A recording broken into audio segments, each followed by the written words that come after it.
And down here we have two Hermann's tortoises. Both of these were people's pets at one time, and Russian tortoises.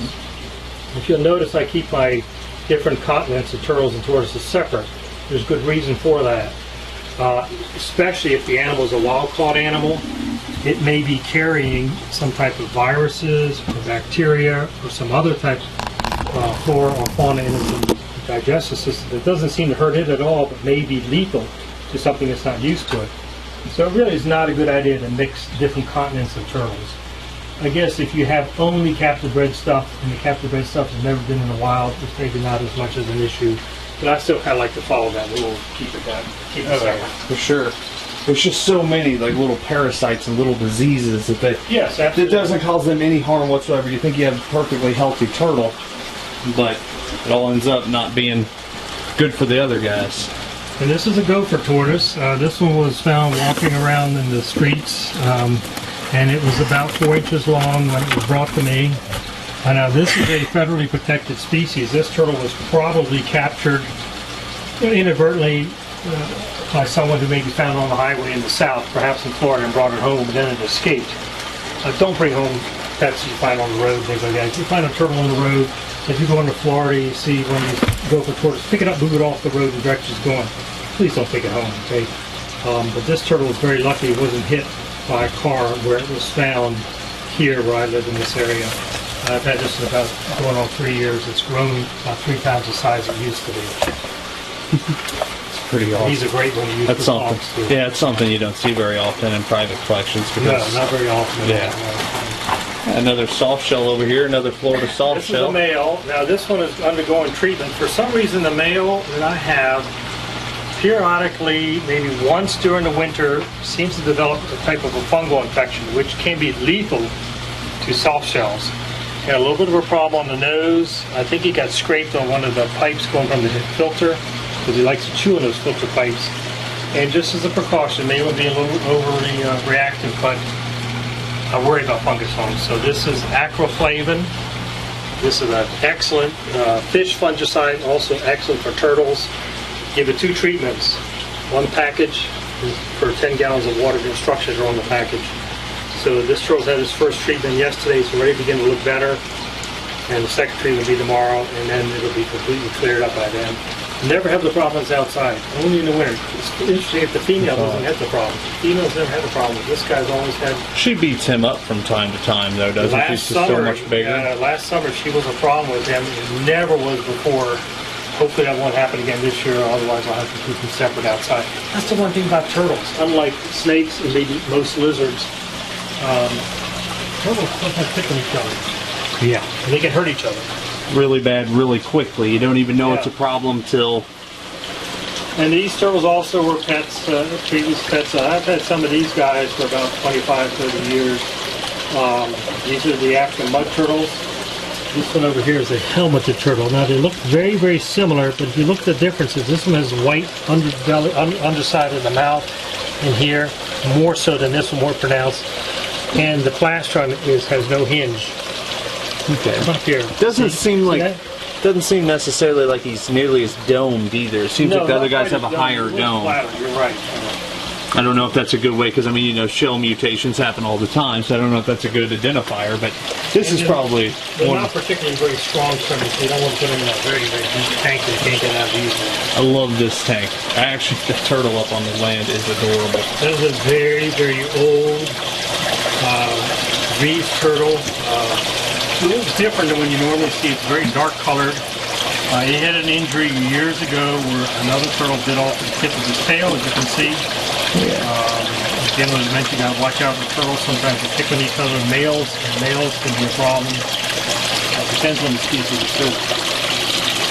This is a very bright colored turtle. This is an albino rated slider. That was someone's pet. They had for years and they gave it to me. Beautiful turtle. Beautiful turtle. Oh yeah, very beautiful. And again, this is winter hard. It can overwinter throughout much of the United States. But because it's albino and kind of special, I kind of like to bring it inside just to look at it and to make sure nothing happens to it. Is this what they call chicken turtle? No, that's a peninsula turtle from Florida Peninsula. Here's a chicken turtle over here. Chicken turtle is also known as the American snake neck turtle because it has a very, very long neck. Look at the neck of this guy. Yeah. Or this girl, the female. This is a razorback musk turtle, common in the South and in the Midwest. It's a stink pot, ain't it? Right there? It down is, below this It guy? looks like it. Actually, it could be a carbon copy of almost any stink pot found in North America, but this specific one is a Florida stink pot, Okay. the Florida musk. And this is a from South America. This is a mud turtle, scorpion mud turtle. Okay. Awesome. There's a variety of things in here, and I have one mud turtle here that I had to put in here because it was being beaten up for some reason, and I took a chance of putting it. It's been in here. It hasn't had any problem. And that's your new terrapin right there, Yes, right? Now, Beautiful. terrapins also are available in the seafood market. Of course, you're not going to get terrapins usually except around the coastal states. Now, these are protected. If you buy one at the seafood market, you need to get a receipt for it, and you need to check your local regulations because you may need to have a permit for it too to possess it. Very beautiful. It's a male. Males stay small. This is an interesting animal. Massive aquarium, fully decked out, and it's just a little frog. Yeah, this is something different. I needed a frog for a program I was doing with some kids at the school system. And what other frog can you get that's really impressive is the American bullfrog. So I set up this tank for him, but the bullfrog came from an Asian market as well. Now, a lot of people take these bullfrogs and release them. Don't do that. Please don't do that. The reason is because there's such big problems with the ranavirus throughout much of the United States now, especially the eastern side. And bullfrogs carry it, can carry it, okay, without even being affected by it. So you take these frogs that a lot of times are under stress and may be sick, and you release them into the wild, you could be wiping out the native frog population. So if you want to rescue these frogs, bring them home and keep them in an aquarium. Do not let them go because you could be killing out your native frogs because of diseases that they have. Okay? Oh, for sure. Now these frogs are raised on farms for the purpose for food. So I feel that this guy was lucky that I got him, but I felt bad for the other 3 dozen that were in the box, of course, but can't take them all. Very neat animal. He's got so huge. He eats everything. I feed him worms, fish, not live fish, bang from mice, just about everything. That's a black rat snake, or recently been renamed in the last couple of years the eastern rat. This cage has 2 snakes in it. I normally do not like the idea of putting more than 1 snake together in an enclosure. Not that they'll get along just fine. The problem comes at feeding time. You got to be so careful. You got to feed one snake separately from the other as best you can, and that could be a real challenge. So what I do is I take one of the snakes out and feed them in a bag. Put the mice, thawed out mice in a bag, and then feed the other one in a cage. And then after about an hour or so, when they've all fully eaten everything, I put it back together. Otherwise, you could have 2 snakes going after the same prey, and one snake usually gets hurt very badly by it. So keep that in mind if you try to keep one snake together. I've been in such a scenario many times with a snake. You're watching them, and you literally turn your back for 1 second. Next thing you know, the other snake has the first snake halfway down. Yeah. And it's like, that's not fun. I love the overall view of this cage. The plant life around the edges is just another gorgeous. example of a pond that you could build. Again, this is something only suitable for a basement. We're in a basement now. We don't want to put this on the second floor of a house, or even the main floor of the house. Unless you know that the house can support it, and you try to get away from it. The sad part is these guys are so shy. I mean, you have how many turtles in here? Quite a few. 6 They were turtles. hatchlings when they were given to me. I've seen them twice since Yeah, no, they do nothing. Well, you know, if they do that, then they're happy. They like to. They come out when they see me because they think a food's coming, and they like to bask on this rock. That rock temperature is around 110 degrees, and they sit there. Most of the time I'm in here, but other times they take right off and get into the water and do what they'll do. You know? This is another 125-gallon tank. This is, I did purchase this snake as a little hatchling.